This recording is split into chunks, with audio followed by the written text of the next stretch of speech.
as we make our way into the ban phase for Game 3 in the ANZ Open Division. Let's kick this one off with a bang and ban out Maev straight away. Let's do it. Let's get her right off that board. We Let's don't not want... beat around the bush, GL. She's going. She's not going to be played tonight. There we go. We see it.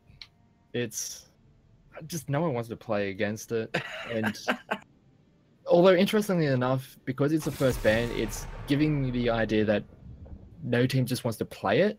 It's just that you don't want to risk your opponent getting it. Especially when it's in the 1-2 pick where you can pair something with it, something like the Stukov, or even just throw in like Junkrat or Johanna, who are tools that are usually used against her, and you just get a lot of power just in those first 2 picks. So even though it's like you don't want to first pick it because you leave so much on the table, you don't want to just leave it open for them to really just blow out this draft. Bang on, mate. And yep, there's our 2 wonderful heroes banned out. So no Blaze play tonight, ladies and gents, outside of that first game. And we'll dive straight into a Grey Maid with a sweet little set of camo on. Yeah, and I really like that new skin. Good doggos are always good. Pretty good. And also, as I was mentioning, Greymane very good at taking camps early on, and he also has a good team fighting potential later on when it comes to level 10. If he's given the room, he's able to really pump out that damage and get that execution with that go for the throat. So he has a lot of tools still in his arsenal, even though he did his cocktail build did kind of give him a bit of a knock. Yeah, look, it tapers off late game, so it's not as viable as it once was. But there's so many more things in Greymane's kit that he can go into. Way more power for him to amplify his Worgen attacks. I mean, the Wizened Duelist at was at level 7 now. Yeah. You know, that in itself is better than Explodey cocktail damage. Yeah, it's not so much that it was like Wizened Duelist was always at 7. It's just the fact that it got changed so when you die, you don't lose all your stacks. It's been reworked in a way so you're able to get more consistent damage out of it, and if you die, you're not punished as severely. You're only losing half your stacks. So it's just a more consistent skill now, or it's a consistent talent now, and it's just allowing him to go into that playstyle a little bit more. I concur. And we see him pretty much automatically countered there, GL, with the Arthas straight out of the gates. So Arthur Stukov's picked up for the Unseen. Smart drafting, I think. But they've left themselves that Malfurion open, and there's the global Dahaka that we were talking about. Yeah, so on the side, it is going to be Onyx on the red, or is it Onyx on the blue? Looks like Onyx on the blue side for us. All right, so it's Onyx on the blue. So Unseen have gone with a kind of expected reaction to the Greymane with the Arthas. He does kind of deal with that playstyle very well, because if the Greymane's going to be diving in wanting to getting a lot of those Worgen form auto attacks, Arthas deals with that quite well. He has the armor, he has the slowing, the Frost Tempest or whatever. I forget the word for it, but he has that slowing aura, and it makes it really hard for the Greymane to get a lot of value. And the Stukov as well, if you're going to be diving in, a lurking arm all of a sudden there is going to really put a damper on your plan. So a good 2 picks coming out from the Unseen, whereas Onyx, they've just got power across the board so far. Yeah, they've definitely got power in the Greymane. They've got healing priority in that Malfurion, and not to mention a wonderful, wonderful silence when executed properly. And also Dahaka. So the global mobility, the blind and silence. So his ultimate's very impactful. Well, sorry, his heroic ability. And ETC banned out. So don't want to deal with a mosh pit on the side of the Unseen tonight. Yeah, that could be very detrimental to their whole team fight style if they do get locked down by that. But it also, funnily enough, I wouldn't have been surprised if it was Onyx that banned away the ETC, because it would have given a potential global coming out from the ETC with the stage dive, but it's just going to get taken away immediately, so they just don't have to bother with that. So Onyx are going to be able to deal with one of their biggest solo lane threats, and that is going to be the Sonya, which they're hovering right now. The Dahaka, although he can mitigate a lot of lanes and just sustain through a lot of matchups, Sonya just bullies him way too hard, and he can't really stick around long enough, and he will lose out in the end. So just getting rid of that Sonya is just a very just to give the Dahaka a little bit more safety in that solo. Well, it's a smart move, GL, but it's also not in that respect. And I feel like Onyx have wasted a ban. I don't think that we would have seen the Unseen, get it, pick up the Sonya after getting the Arthas. Arthas is their solo laner, without a doubt. Well, the thing is, Arthas can kind of fulfill both. It's similar to like the Blaze, where he can sometimes go main tank. It's not as common, but he can like fulfill both roles. So I can understand wanting to just be better safe than sorry, get rid of that Sonya, not allow that matchup to occur, because if it did happen, it would have really punished the Dahaka, really mitigated a lot of the pressure that he brings. So even though I agree that Arthas is probably going to be that solo lane, you can't really count out the fact that he could go to that main tank role and just make the Dahaka, or allow that Sonya to go through to allow her to bully that Dahaka into the ground. You're right. You're absolutely right there, GL. I completely agree with you. Sonya is just too powerful that it wouldn't surprise me to see a Sonya and an Arthas on the same team. And I don't know whether or not the Unseen were going down that direction. That remains unclear. Not really visible to me. I got to stop the puns. I'm sorry. Look, we go into a very melee-heavy selection here for the Unseen, with Thrall and Tyrael coming out. So once again, we're getting that Sanct, we're getting that Holy Ground, and Thrall. Can we expect to see Crash Lightning? I think so. I would think we would see Crash Lightning, but the only, I think, difficulty with Crash Lightning here is that unless he's in the 4-man, and they actually are going to be consistently going into very extended team fights where there are a lot of people there, he's not going to get a lot of value out of it. And because it's such a big map, you can have a lot of the members spread out quite a fair bit, so it could make it a little bit hard for him to really stack up efficiently. So that's one potential downfall I see to that build, but it could still work out very well in this match. I like the Junkrat pickup, not gonna lie. And that's one thing.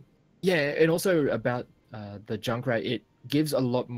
It's like a counter reaction to the Tyrael, the Arthas, and like the melee heavy. If you want, if a team wants to be stacking up a hell of a lot, throwing in all those explosives, the mines, the traps, it just throws a lot of chaos, and it can really tear apart a lot of the cohesion that lineup of the Unseen wants to really be putting together. So if you all of a sudden have people left, right, and center because they've been thrown around by mines, all of a sudden that sanctification is getting much less value. They're not able to get the spreading of the pathogens of Stukov, and it just makes it a little bit more awkward for them to play around the team fights if they're all of a sudden scattered across the map. Yeah, mate, if they get that concussive mine onto the Thrall and boop him, towards themselves and delete him into like a Lickitung from Dahaka or something like that, or a Blessed Shield from Johanna, then that's their team fight damage pretty much gone. But the Gul'dan pickup, that adds a new element. So we've got a mage, and we've got a very high damage mage. Oh yeah. So I feel as though with the Unseen, they want these fights to extend. They want to just have these very long protracted fights so they can have the durability and sustainability really just kick in, and also that damage over time of things like corruption and the fell flames really start to stack up, and also just like throwing chain lightnings. It's really going to hurt over the long run, but I'm just not sure if Onyx are going to give them that chance. Well, look, if the Fish can play Junkrat anywhere near as efficiently as we've seen some great Junkrat players, then that may be an opportunity for Onyx to take this game, GL. So we'll kick off with some introductions for the blue team. For Onyx, ladies and gentlemen, in Game 3, we got Grumpshot rocking the Malfi, the Fish on Junkrat, AC the Man rocking the Lady Johanna, Shardstorm on Greymane, and Quads. He didn't skip leg day on Dahaka. And on the red, we have the Unseen. We have Fusion on Stukov, Atramentus on Tyrael. Oh god, that's a bit of a mouthful. Obsidian on Gul'dan, Invincible on Thrall, and Azurm is on Arthas. And it is going to be Crash Lightning. It is going to be he did take Crash, yeah. Yeah. This is the part where I'd throw in a WoW joke about Invincible, but you wouldn't get it because you've never played WoW. Yeah, you mentioned that earlier. It's like you had a WoW reference, and I was like, I've never played it, so it just went completely out of my head. All right, we've got a little bit of action here at mid. We've got AC the Man going straight into that Tyrael, but not really much happening. He just gets to condemn. Atramentus charging back in with the little old sword teleport thing there, GL, and there goes all the action. Yeah, one thing that the Unseen really want is to have these very clumped up rotations from both sides, because they want to be stacking up that the Crash Lightning, they want to be stacking up Corruption. They need those to really kick in at a reasonable times and get that power from it. But so far, the rotation from Onyx has been kind of trying to avoid that, but they are actually avoiding giving stacks over so early, which is very powerful. Or I guess one of the best ways to deal with this kind of Thrall play is to just not be there, really. Just don't give him the opportunity to get those stacks. And at that point, his damage really doesn't match up late game as you would when he's in those, say, the two-lane maps where you are going to have those 4v4s. This is a really interesting split from the Unseen here, and makes me question their plan going into this map. GL, we see Thrall just sort of hanging out in mid lane, clearing that lane by himself and not rotating bottom with his team, which is sort of allowed Onyx to clear that lane out a lot faster and set up a little bit of bush meta here, and going for a cheeky engage onto Atramentus on that Tyrael. Fish taking a little bit of damage, and then Greymane goes down. Invincible, putting the damage on the Thrall. I speak too soon, ladies and gentlemen. Quads looks like he's got a drag tongue on the Gul'dan, but he's going to try and waddle on away. He gets caught by the Invincible Wolf. Obsidian, drain life, that's fight over, but Onyx, first blood going to the Unseen. Yeah, there's a little bit ambitious of them to actually go for that engagement or go for that invade, and they didn't really stay as a team in that. There was two on the point, but then it was the Malfurion and the Junkrat getting forced away by the Tyrael, and they were just not able to help out, and they just got picked apart. And it was just a really weird engagement, or a weird play coming out from Onyx, and they just didn't really commit to it. I guess if they had fully committed to it and gone for all in on that point, it could have worked out, but because they ended up just going in different directions, it just doomed them, essentially. Yeah, I think the intention was right there, but they did not execute on that properly at all. Like, Johanna was in the bush, Greymane was sort of walking around by himself. It was a little bit weird. So we've got our first temple phase spawning at the moment. Thrall from the Unseen straight onto it. Yeah, and this is an opportunity where the Thrall can really start getting some of those stacks. He is going to be going up against a very clumped up Onyx Esports, but and able to get some of that advantage. But the Tyrael goes down right off the bat. Goes down, gets a lot of damage onto that Greymane with Shardstorm having to retreat. But no, they're going to stay around and hold that point there. So Tyrael went a little bit too deep, and his team was not there to back him up. Obsidian was busy clearing that lane in mid. It looks like Onyx have sort of captured both of these points initially with, Arthur's now taking over that top point from the Dahaka, but they got the majority of those shots off in that top one, and now mid. Yeah, they just want to keep on, they want to at least trade evenly on both sides, but Shark's actually taking a lot of damage. Has to get back out. The healing from Malfurion is helping out, but has to be very careful, as we're saying, the drawn out damage coming out from this, from the Gul'dan and also the Thrall, it's just very hard to deal with over those long engages. It is indeed.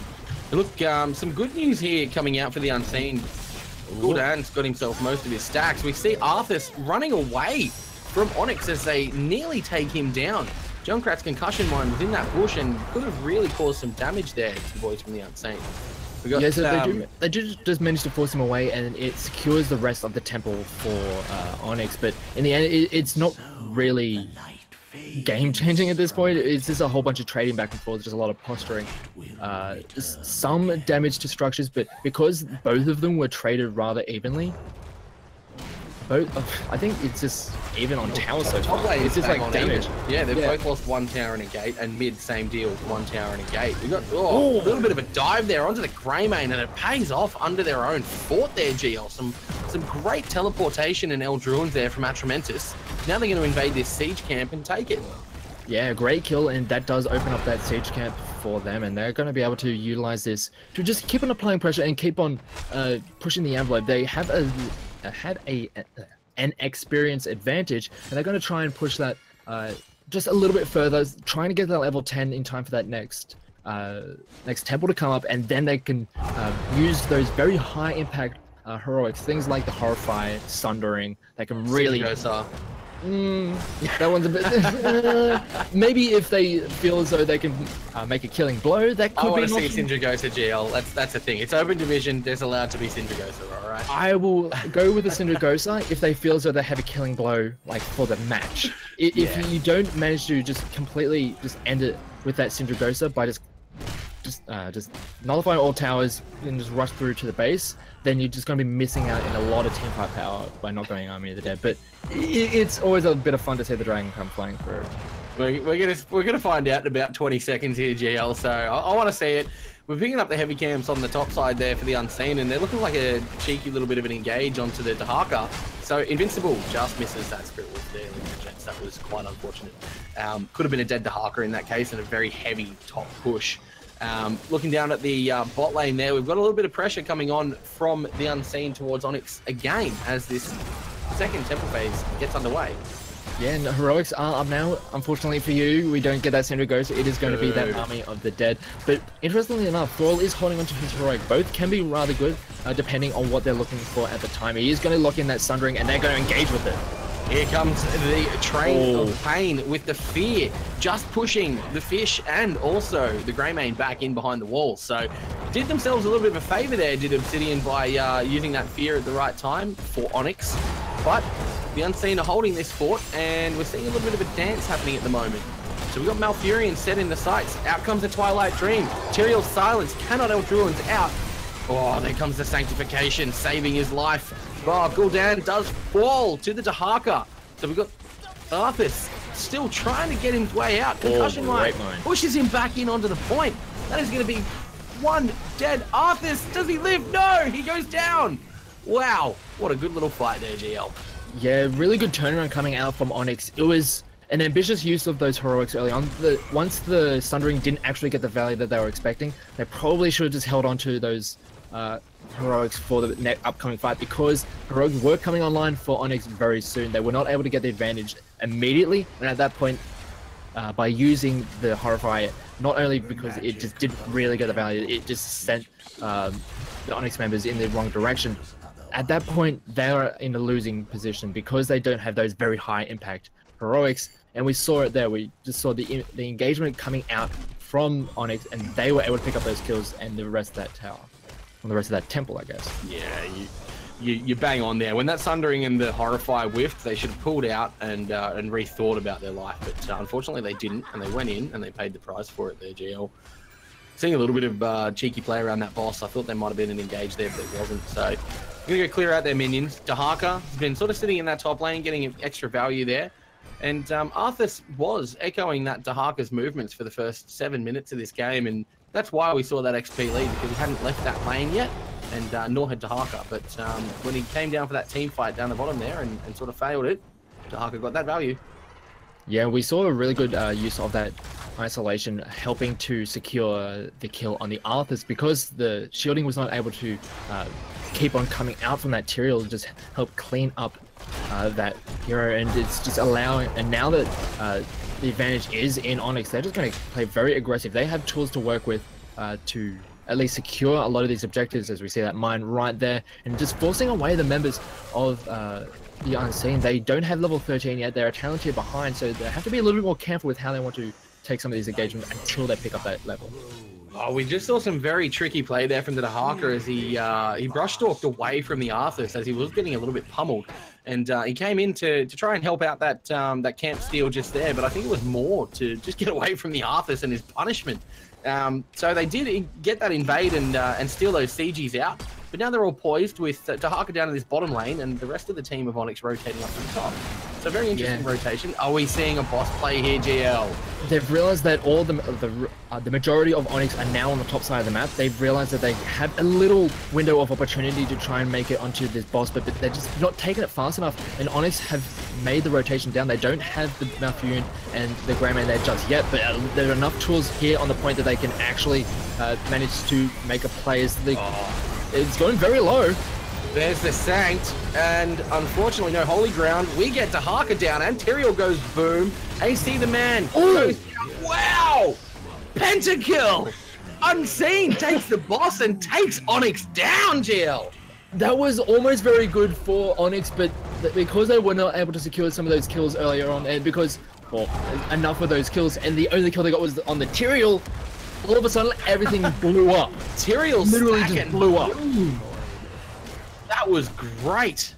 So, this is going to be a keep wall for sure. If no, Unseen are peeling off to go and take out maybe the top temple. Yeah. Interesting here. They could have really pushed that bot lane with this boss while the entire team was down, GL. Interesting tactic. There is an option that they could have just tried to push in, try and take down a keep, and then have that point of pressure for the rest of the game, but just not really wanting to risk that overextension, just playing a much more conservative style, wanting to just secure all those temples, get those free shots, and start getting those advantages that way. They are 2 levels up and they have a talent tier advantage, and now Onyx are on the back foot and they have to be the ones trying to react to whatever the Unseen are doing. The Unseen going into that fight, just hitting level 13, whilst Onyx were on 14, and almost fighting a talent tier down to now being a talent tier up. That was an amazing boss fight there, and really well played by the Unseen and some wonderful ultis. We've got a Fear. We got Junkrat getting bullied by a Trementus. We got the Thrall slashing down Malfurion and Junkrat. What an amazing sundering there, guys. We got AC the Man still getting bullied. Johanna, no Iron Skin to get away. Condemns the Thrall back into it. Now Iron Skin's popped. We got the Ghouls. We got Azurum on the Arthas chasing down AC the Man. He is going to fall. Potentially, he goes down. Shardstorm gets away with an absolute sliver of health left. Quads on the Dahaka, using the brush very effectively. He's going to get away. Yeah, but in the end, it is going to be a 3-0 in favor of the Unseen, and they're utilizing their heroics much better now. They're actually able to separate the support unit from Onyx, and they're just able to clean up members one by one. And there's just not enough durability on the side of Onyx to really handle that. Once they get hit by a Horrify or a Sundering, they are pretty much out of action for much longer than they can actually handle, and the damage coming through is really starting to stack up. The Thrall, Gul'dan is really starting to pump it out. We saw a cheeky little licky tongue there from Dahaka onto the Gul'dan and nearly got pumped, but puts out 1 corruption and a Fell Flame, and the fish on that Junkrat just got burnt to about 1/3 health. So the damage absolutely stacking up there, and this is looking like it's the Unseen's game, when early game, for the first 10 minutes, they were in trouble, GL. Yeah, they were on the back foot, but funnily enough, it's Sky Temple game changing when it comes to a boss play. Who would have thought? Who would have thunk it? And that's why we love this map, ladies and gentlemen, and that is why we see the HGC, Eastern region banning Sky Temple out, because it is just too unpredictable and too easy for your opponent to get a comeback on. Well, it's just... the thing is, it was the Unseen that initiated that play, and it kind of baited Onyx into the reaction, but I think that could have gone so much worse for Unseen. They were just a little bit fortunate that they were able to come out of that with such an advantage. There were some of the abilities that were misplaced, but they are still different again. Oh, great lockdown onto Quad. Oh, great Holy Ground. That was a wonderful Holy Ground there, but the team disengages there, GL. We see the Thrall quest getting completed now here at the 14-minute mark. We've got Johanna getting locked down. Where's the Iron Skin, Johanna? Run! No, she is silenced and dead. Malfurion also nearly dead with corruption poison ticking down. Atramentus takes out Thrall. Sundering finishes him off. This is going to be a keep, ladies and gentlemen. This could almost be game. One more pick, and it's almost guaranteed. Yeah, and with these death timers really starting to pick up, it's very much looking like it could be the end of the game. With that hard camp really pushing in and giving them that spell armor, it's making it very, much harder for Onyx to push out against them. But they are going to be playing the safe game. They're not wanting to overextend. They're playing it very cautiously, the Unseen, not wanting to potentially get caught out overextending. Yeah, they definitely want to be treading on eggshells here at the moment, GL, and that was it's an interesting choice that they've made. So, you know, preferring to try and play for the long game, which is what all of their builds currently look set to do. They are going to get both of these towers at the same time, but unfortunately they're not going to be channeling and focusing on one set of keeps. We're going to have an engage here on the mid tower. Oh, sorry. But level 20 is now up for the side of the Unseen, so they had so much more power as we see it right now. Junkrat gets melted. Greymane. Oh, Shardstorm's going to fall to this invincible. Yeah, Thrall takes him down. Now he's on the Grump Shot on the Malfurion. Johanna's trying to peel. AC the Man getting a little bit of a slow going down. Dahaka gets pummeled by the rest of the team as Invincible on the Thrall is just chasing down Johanna and Malfurion. Yeah. There is nothing that Onyx can do right now to... Oh, Sundering comes down and pushes Johanna away. There's a bit of a misplay there by Thrall. And with the Thunderstorm taken at level 16 for the Thrall, it's making it so much easier for him to just keep on chasing people down. And the amount of damage it is going to keep on pumping out it's really quite obnoxious to deal with. So very much looking like Thrall is in it, one of those good powered, good points of power at this moment. He does want to finally stack up that Crash Lightning, but it's not really necessary at this point. They've still got enough stacks on it that he's going to be doing the damage. And the Gordon is doing so much work as well, as they're just going to try and finish one right here. This is going to be almost game unless AC the Man can do something here and the Riptire gets some kind of extra value, which it's just not going to do. Junkrat goes down to Thrall. Punishing game. Well played to the Unseen and taking a match away from Onyx that looked like a very strong Onyx game in the outset. Yeah, it was looking pretty close, slightly favored towards Onyx as we got towards that level 10. But as I mentioned that boss play, it just, everything literally blew up.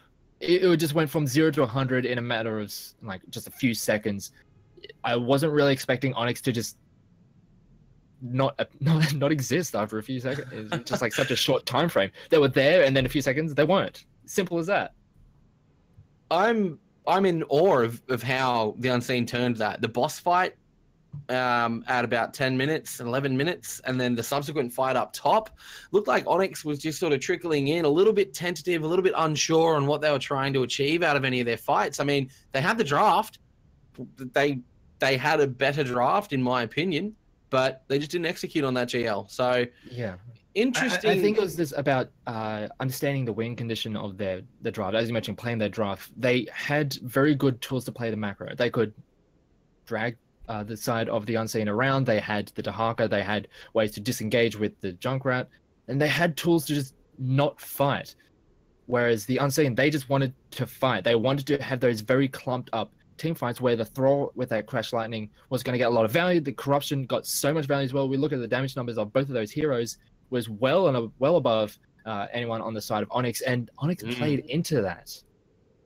They really did, GL. So, look, we were treated to a very nice game there, ladies and gentlemen, for Game 3 of the Open Division. And whilst we wait for the remainder of the games to finish up, we will cut to another short break. Stick around for our final game of the evening, and we'll tell you what that is when we return.